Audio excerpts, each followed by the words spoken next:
नमस्कार दोस्तों। आज हम बात कर लेते हैं उन सब फ़ायदों के बारे में जो हर एक बिजनेस एंटिटी को मिलेगा जो भी एसईजेड यूनिट में एसईजेड एरिया में अपना यूनिट बनाएगा। तो एसईजेड यूनिट में अट्रैक्ट करने के लिए गवर्नमेंट ने कुछ ऐसे फ़ायदे दिए हैं जो और जगह नहीं मिलते हैं। सेक्शन 26 है एसईजेड एक्ट का जो इन फ़ायदों के बारे में बताता है।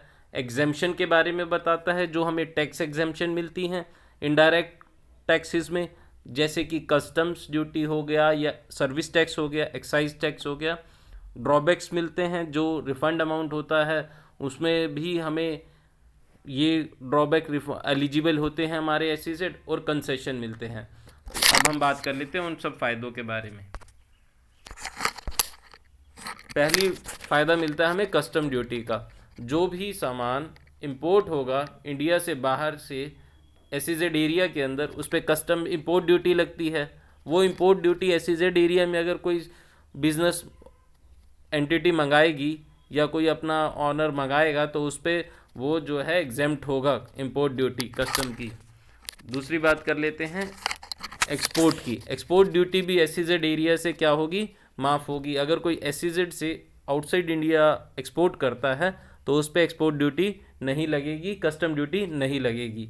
ये सारी ड्यूटीज़ किसके अंडर आती हैं, हम जो भी प्रोडक्शन करते हैं इनडायरेक्ट टैक्सेस के अंदर। इसकी गवर्निंग बॉडी होती है central board of indirect taxes and customs. Custom duty कब लगेगी, जब हम कोई इंडिया से सामान बाहर भेजेंगे या फिर इंडिया से बाहर से कोई सामान इंडिया के अंदर आएगा।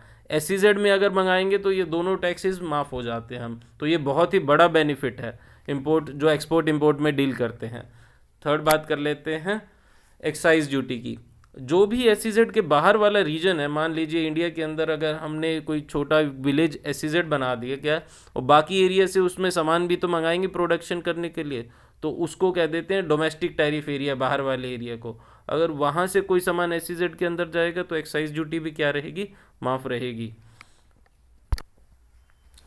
ड्रॉबैक जो रहेगा, अगर मान लीजिए कोई ऐसा डोमेस्टिक टैरिफ एरिया में ऐसा कोई प्रोडक्ट था जिसमें ड्रॉबैक मिलना था। ये ड्रॉबैक होता है जब भी कोई सामान बाहर विदेश हम भेजते हैं, एक्सपोर्ट करते हैं, तो अगर हमने कोई पहले से उस पर ड्यूटी दी होती है तो उसको रिफ़ंड मिल जाता है। ड्रॉबैक कहते हैं रिफ़ंड को, जो सिर्फ हमें एक्सपोर्ट के टर्म्स में मिलता है जब हम कोई एक्सपोर्ट आइटम करते हैं। और नॉर्मली क्या मिलता है, हमें सैनवेट क्रेडिट मिल जाता था कि वो जो भी हमने टैक्स भरा होगा वो रिफ़ंड हो जाता है। तो ये सारे बेनिफिट्स एसईजेड में अवेलेबल रहेंगे। ड्रॉबैक भी इनडायरेक्ट टैक्स के अंदर क्या आता था, कस्टम्स टैक्स होता है, एक्साइज टैक्स होता है और सर्विस टैक्स होता है।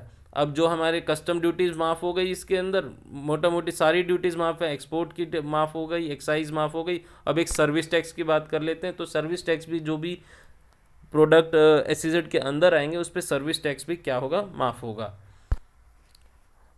आईएफएससी होते हैं एक इंटरनेशनल फाइनेंशियल सर्विस सेंटर। ये एक एसईजेड ही होते हैं जहाँ पे सिर्फ फाइनेंशियल एंटिटी को बनाने के लिए, स्पेशली बूस्ट करने के लिए बनाया गया है ये। इसमें एक सिक्योरिटी ट्रांजैक्शन टैक्स लगता है। जो भी फॉरेन के कोई इंडिविजुअल अगर कोई ट्रांजैक्शन करता है तो नॉन रेजिडेंट, तो उस पर सिक्योरिटी ट्रांजैक्शन टैक्स लगता है। बट एसईजेड के अंदर जो आईएफएससी के अंदर करेगा वो सिक्योरिटी ट्रांजैक्शन टैक्स भी माफ़ होता है। सातवां पॉइंट होता है, इस गिनती के 7 एग्जेम्पशंस मिलते हैं, कंसेशंस है। पहले 2 हो गए कस्टम के, एक बाहर से आना और बाहर जाना। तीसरा हो गया एक्साइज का। चौथा हो गया ड्रॉबैक का। पांचवा हो गया सर्विस टैक्स का। छठा हो गया अब ये जो हमने बात करी है उसके अंदर ये वाली सिक्योरिटी ट्रांजैक्शन की। अब कर देते हैं कि जो भी सेल या परचेज होगा कुछ भी एसईजेड के अंदर अदर देन न्यूज़पेपर, उस पर भी टैक्स एग्जेम्प्टेड होगा, कोई टैक्स नहीं लगेगा। ये 7 एग्जेम्पशन मिल गई। तो यही जो मेन फ़ायदे हैं एसईजेड में इन्वेस्ट करने के, यही हैं। Thank you.